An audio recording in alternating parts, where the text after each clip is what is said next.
দেখো মাখনটা দিয়ে দিয়েছি। এবার আমি সাদা জিরে শুকনো লঙ্কা এই যে ফোড়ন দিয়ে দিচ্ছি।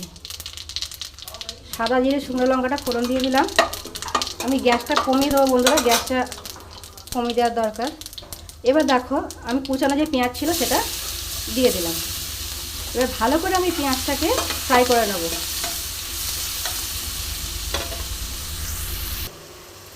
হ্যাঁ বন্ধুরা, এবার দেখো পেঁয়াজটা খুব ভালোভাবে ফ্রাই হয়ে গেছে। এবার আমি এর মধ্যে যে পাঁচমিশালি আচারটা রেখেছিলাম সেটা আমি এবার এর মধ্যে দিয়ে দেব।